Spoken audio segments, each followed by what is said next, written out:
ஹாய்ங்க எங்கள் வீட்டு தங்கத்தோட 5th பர்த்டே இன்றைக்கி ரொம்ப நாளாக கேட்டுகிட்டே இருந்தா என் பர்த்டே எப்போ வரும்னு சொல்லிட்டு ஃபைனலாக அந்த டே வந்தாச்சு. அவள் ஹாப்பி தான். வீட்டிலே சிம்பிளாக சாமி கும்பிட்டாச்சு.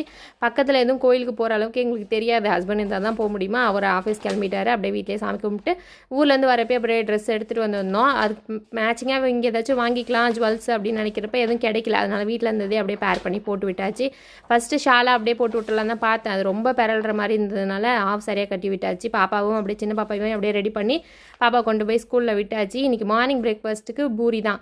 வீட்டில் ஏதாச்சும் ஒரு பர்த்டே இல்லை வெட்டிங் டே ஏதாச்சும் ஒன்றுனா ஃபஸ்ட்டு ப்ரிஃபரன்ஸ் வந்து பூரிக்கு தான். அதே மாதிரி காலையில் பூரி போட்டு கொடுத்தாச்சு. பாப்பாவுக்கு சாக்லேட்லாம் வாங்கி கொடுத்து அமிச்சாச்சு. இத்தனை நாள் சாப்பிடாத சாக்லேட்டை இன்றைக்கி ஒரு நாள்லேயே சாப்பிட்ருவா போல். அப்படியே கிஃப்ட்டுக்கு க்ளே கேட்டிருந்தா. பெரிய பாப்பாவுக்கு பெரிய சைஸில் ஒரு க்ளே, சின்ன பாப்பாவுக்கு சின்ன சைஸில் ஒரு க்ளே வாங்கி கொடுத்து கூப்பிட்டு வந்துட்டு கொஞ்சம் பட்ஜெட் ஃப்ரெண்ட்லியாக இருந்துச்சு. அதனால் வாங்கி கொடுத்தாச்சு. ரொம்ப நாளாக குலோப் ஜாமுன் கேட்டுகிட்டே இருந்தா. சந்தைக்கு போகிறப்பெல்லாம் விற்பாங்களா, அதை பார்த்து கேட்டுகிட்டே இருப்பா.